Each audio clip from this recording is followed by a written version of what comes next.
Bonsoir et bienvenue pour cette nouvelle édition du journal de TV78 pour suivre l'actualité locale. Voici les titres de ce jeudi 12 novembre. 1 million de Français auraient basculé dans la pauvreté avec la crise sanitaire. C'est le chiffre avancé par plusieurs associations caritatives.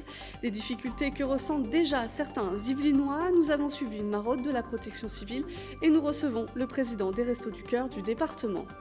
Saint-Quentin en Yvelines repense sa collecte des déchets. Les consignes de tri ne changent pas, mais l'organisation va être modifiée avec pour but de réduire l'impact sur l'environnement et traiter plus efficacement ces déchets. Les auto-écoles sont fermées, mais les examens du permis de conduire sont eux maintenus, contrairement au premier confinement. Une situation plutôt délicate pour certains candidats privés de cours de conduite.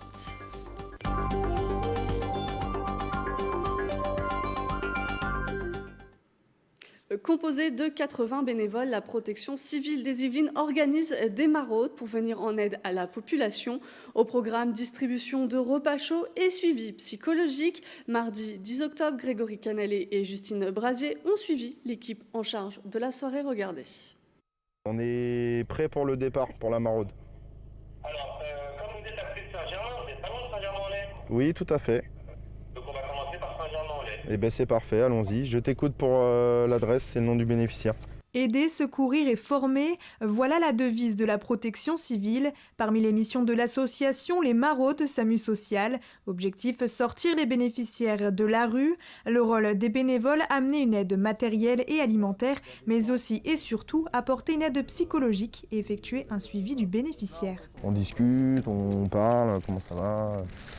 Et du coup on crée du lien. Et ça c'est même parfois presque plus important que la nourriture.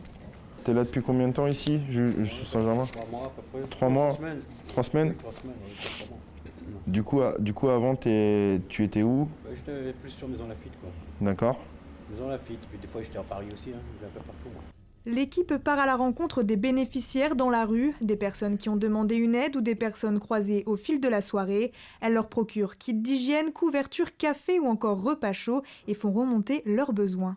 Ce qui est important dans les maraudes, c'est la circulation de l'information. Ce n'est pas juste d'aller donner un café, mais c'est que ces informations remontent au niveau de la direction départementale de la cohésion sociale et de l'ensemble des services pour pouvoir trouver des solutions pérennes à ces personnes. Ce que j'ai noté là, par rapport à tes besoins de couverture et tout, quand je vais rappeler la régule pour la prochaine maraude, je vais leur demander est-ce qu'ils t'amènent quelque chose.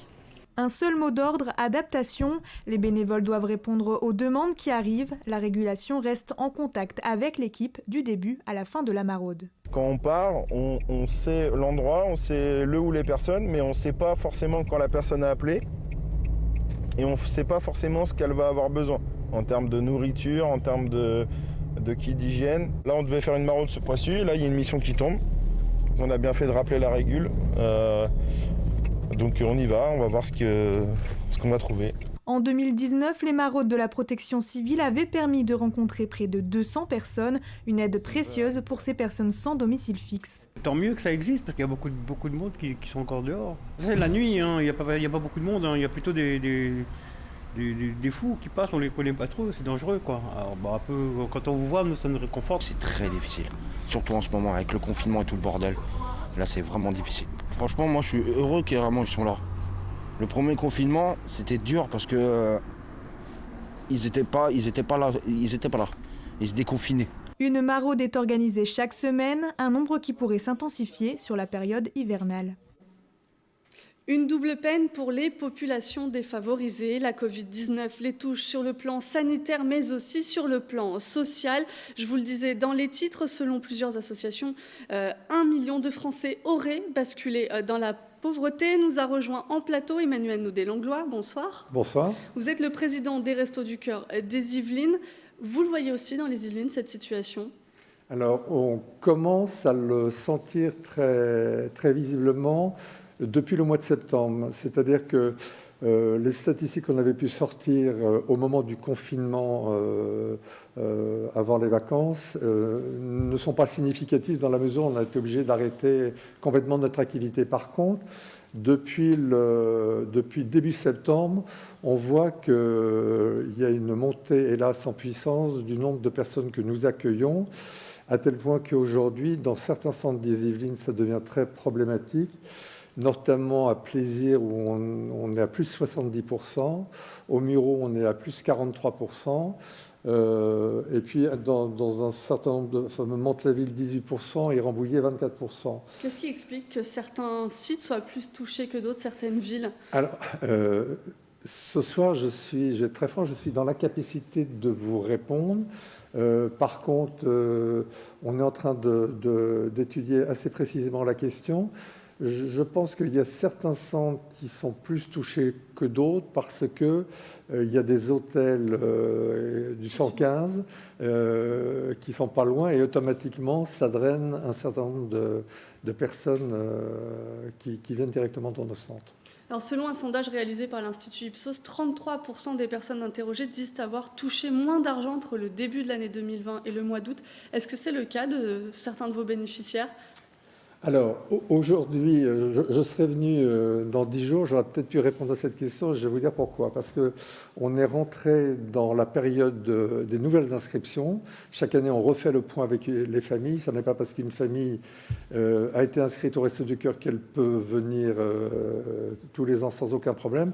Donc là, on est en pleine inscription, on est en train de refaire le point. Et on aura plus de précisions sur, je dirais, le nouveau type de famille que l'on va accueillir. D'ores et déjà, ce que je peux vous dire, c'est qu'il y a plus de retraités, il y a plus d'étudiants, il y a des SDF qu'on ne voyait pas trop jusqu'à aujourd'hui. C'est évident, je pense que la typologie des gens va changer. Parce que justement aussi, est-ce qu'ils sont arrivés dans une situation où ils ne s'en sortent plus du tout et ils font le pas d'aller le voir, ce qu'ils n'auraient pas fait peut-être hors Covid-19? Je pense que c'est tout à fait vrai, à tel point que l'on revoit des familles que l'on ne voyait plus depuis 2-3 ans et qui là sont obligés de revenir, de faire le pas et de franchir la porte des Restos du Cœur parce qu'ils n'y arrivent plus. Et je pense que le pic pour nous va être au mois de janvier, au mois de février, parce qu'un certain nombre de personnes vont sortir de leurs droits sociaux, de la protection, et je pense que le mois de janvier et février va être assez difficile. Et justement, ces gens-là viennent chercher une aide alimentaire principalement, une aide de logement, de conseils? Alors, les Restos du Cœur, nous sommes connus pour l'aide alimentaire. Donc là, à très court terme, on va se focaliser sur l'aide alimentaire. Il est vrai que les Restos du Cœur, dans les Yvelines, on accueille 15 000 personnes, donc ce n'est pas négligeable, dans 26 centres. Et donc aujourd'hui, on met la priorité sur l'alimentaire, mais on a plein d'autres activités, et ce qu'on appelle de l'aide à la personne. Alors ça peut être du juridique, on apprend le français à des gens, de l'informatique, de la recherche d'emploi. Donc c'est assez vaste. Mais pour le moment, la priorité, c'est de donner à manger aux gens. Et une crise qui touche aussi l'organisation même de votre antenne, vos bénévoles. Absolument, et c'est un gros problème, et je vous remercie de me poser la question, parce que juste avant, début septembre, j'ai fait un recensement au niveau des 26 centres des Yvelines pour savoir sur combien de bénévoles je pouvais compter. Et j'ai eu le résultat la semaine dernière et on est à moins 25% en termes de bénévoles. Alors je ne leur jette pas la pierre, c'est évident, la santé des bénévoles prime avant tout, mais ça va être un réel problème. Alors, pour les bénévoles qui seraient intéressés, les nouveaux bénévoles qui seraient intéressés de venir nous rejoindre, si je peux les rassurer, on a mis tout en œuvre pour sécuriser l'accueil des personnes. On suit les règles sanitaires qui nous sont imposées par les pouvoirs publics. Il n'y a aucun problème. J'ai même un monsieur hygiène et sécurité. Donc, on a mis des choses en place et je pense que si on peut rassurer les bénévoles potentiels, je pense que ça serait bien. Voilà. J'espère que le message est passé. Merci Emmanuel Naudet-Langlois d'avoir accepté notre invitation. La campagne d'hiver des Restos du Cœur va bientôt commencer. Est-ce que vous pouvez nous rappeler la date? Elle va commencer le 24 novembre, c'est-à-dire dans 12 jours. Et le site de votre antenne, c'est aussi affiché à l'antenne pour ceux qui chercheraient aussi des absolument. Informations supplémentaires. Merci. Merci de m'avoir rejoint.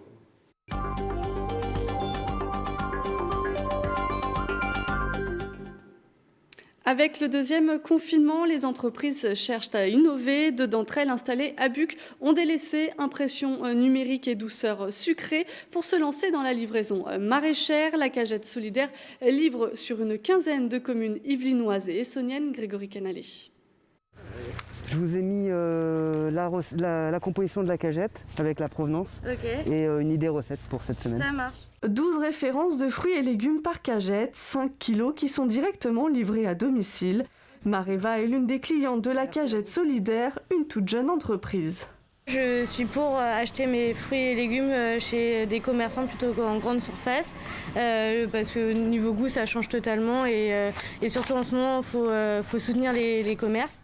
La Cagette Solidaire est le fruit d'une fusion temporaire, celle de 2 entreprises bucquoises, Lénicette et Lastvision. Depuis 2 semaines, Ralph Coussa a délaissé le caramel pour devenir livreur. On s'approvisionne majoritairement chez des producteurs locaux.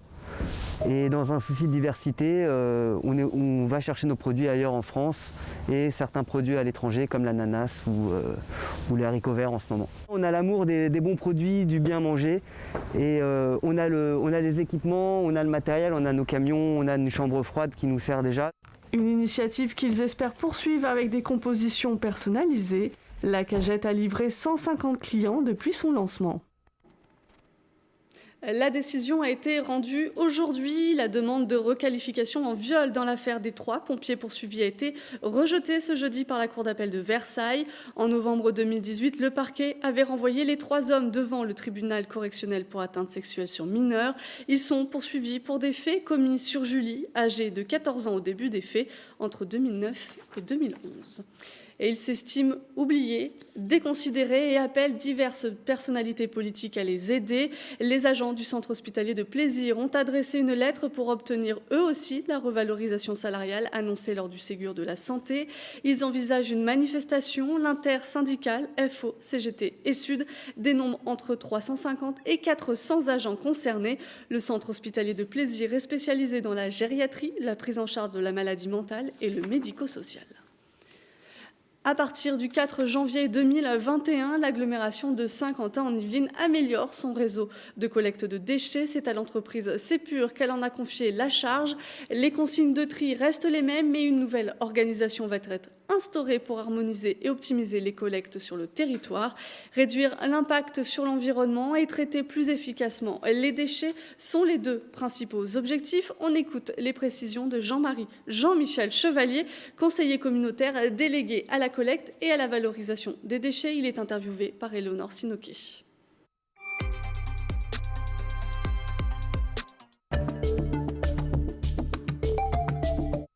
Ce qui va changer évidemment pour les Saint-Quentinois, ce sont les rythmes de collecte et les fréquences de collecte. Je prends l'exemple par exemple des ordures ménagères. Effectivement, aujourd'hui en pavillonnaire, on passait 2 fois par semaine. À l'avenir, en 2021, on ne passera plus qu'1 fois par semaine. On est dans le cadre de la loi de transition énergétique de 2015 et cette loi impose aux collectivités de réduire de 50% le volume de déchets admis en site de stockage d'ici 2025. On est en 2020, bientôt 2021 et notre nouveau marché démarre en 2021. 2025, c'est demain. Donc 50% de réduction, c'est une contrainte forte. On a fait le choix à Saint-Quentin-en-Yvelines de transformer cette contrainte en enjeu, un enjeu environnemental. Depuis qu'on a commencé à communiquer sur les nouveaux marchés, il y a beaucoup de mains qui se lèvent et de gens qui nous disent « mais vous vous rendez pas compte, c'est aberrant, on n'y arrivera jamais, c'est pas possible ». Alors voilà, effectivement, la première démarche de Saint-Quentin a été celle de dire il faut qu'on impulse cette dynamique de changement de fondement de nos pensées pour arriver à produire moins. Si on collecte différemment, on va forcément obliger les Saint-Quentinois à raisonner peut-être différemment. Les auto-écoles sont fermées depuis le reconfinement et pourtant les examens au permis de conduire ne sont pas annulés et des candidats sont prévus pour tout le mois de novembre. Une situation plutôt perturbante pour ces candidats. Un sujet de Bichente Mérien Santisteban et Patrick Jacques de Dixmude.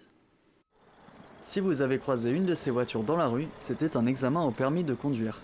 Les sessions sont maintenues, même si les auto-écoles sont fermées et ne peuvent plus dispenser de cours. En fait, au moment où j'ai voulu reprendre des heures, y a le confinement qui est tombé. Donc j'ai dû venir à l'examen sans me préparer au préalable. Nous partons en examen là ce matin, on a un rendez-vous à 10h et on a 4 candidats à présenter. Donc on a des candidats qui n'ont pas conduit depuis 1 mois et demi, 2 mois pour certains. Une situation délicate pour certains qui se confrontent à l'inspecteur sans se sentir vraiment prêts. J'étais très stressée dans la voiture et je pense que ça s'est vu que j'avais pas conduit depuis un moment. Alors moi j'ai de la chance parce que je suis en conduite supervisée, donc j'ai pu conduire avec ma famille récemment. Donc la dernière fois que j'ai pu conduire c'était il y a 1 semaine et demie, 2 semaines. C'est quand même assez léger comme entraînement, donc c'est pour ça que j'étais chanceux d'avoir un rendez-vous assez tôt pour éviter de perdre un peu encore plus la main pour l'examen. Les épreuves sont maintenues pour désengorger au maximum les demandes. Certains élèves attendent leur session depuis plusieurs semaines. Le bouchon qui s'est créé sur le premier confinement, c'est surtout ça qui coince. Donc l'idée c'est de maintenir les examens pour pas accentuer le problème de file d'attente pour les délais de présentation, quoi. Je pense qu'ils annuleront pas, c'est ça le... Plus le mois de novembre avance, plus le temps est long entre un candidat et sa dernière heure de conduite. C'est pourquoi les taux de réussite des écoles ne devraient pas être pris en compte pendant la période. Ce deuxième confinement touche bien sûr le monde de la culture, comme la compagnie Les Tisseurs de Songes. Les artistes étaient en résidence de création pour un spectacle prévu en décembre. Le lieu ayant fermé à cause du confinement, ils se retrouvent à l'arrêt malgré l'autorisation du gouvernement de poursuivre la préparation de spectacles. Justine Brasier a échangé avec Kenan Dessaldeller, le directeur artistique de la compagnie, pour connaître son ressenti sur ce deuxième confinement.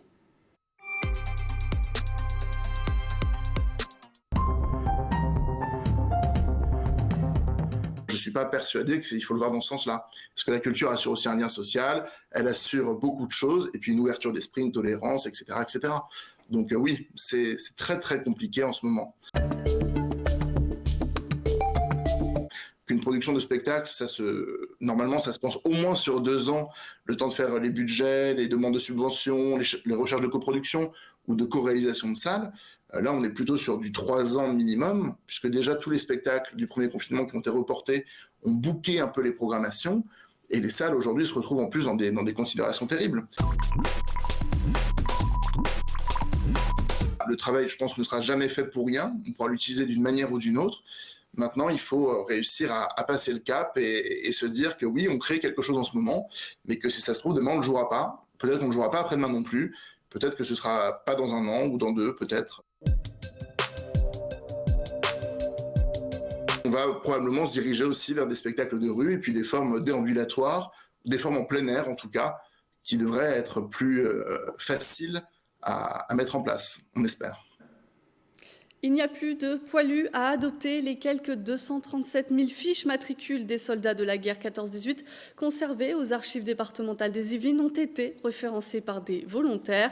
Lancé en 2016, le projet avait pour but de mettre à disposition les données collectées aux internautes, chercheurs, associations ou encore généalogistes. Elles seront aussi transmises à la plateforme Le Grand Mémorial, le portail du ministère de la Culture et de la Communication. Ce deuxième confinement, c'est aussi l'occasion de découvrir des nouveaux jeux. Circino, le chasseur de trésors, est un nouveau jeu de société disponible depuis le 1er novembre. Il met en lumière de façon ludique le patrimoine yvelinois. Célia Gatsongo. Faire découvrir le patrimoine des Yvelines tout en s'amusant, c'est le concept de la société familiale Creacum Games. Depuis le 1er novembre, une nouvelle édition yvelinoise de Circino, le chasseur de trésors, est disponible en vente dans les magasins du département. Thoiry, Guyancourt, Trappes ou encore Chatou, ce sont 36 communes sur 262 qui ont été retenues pour ce jeu. On a demandé au conseil départemental de choisir 12 grosses agglomérations, 12 moyennes et 12 petits villages, de manière à ce que chacun puisse s'identifier. Ce matin-là, les créateurs de Circino ont fait découvrir leur jeu aux enfants du centre aéré de Maison Lafitte. C'est un peu difficile de trouver les bonnes pièces d'or et tout. Et aussi, c'est difficile de retourner au milieu. Ce jeu de société est au prix de 24,95 € et se joue de 2 à 4 joueurs. Circino a pour vocation d'être une chasse au trésor dans le département, mais sans question, sans connaissances particulières, sans compétences particulières.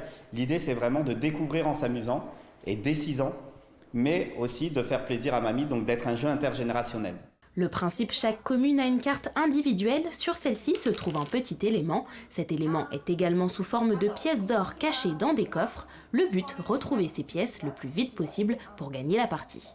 Je pars toujours du principe que le dernier de la classe, celui qui est en difficulté à l'école, doit pouvoir battre le premier de la classe. Parce que jouer, c'est un moment où lui, il doit pas être en échec.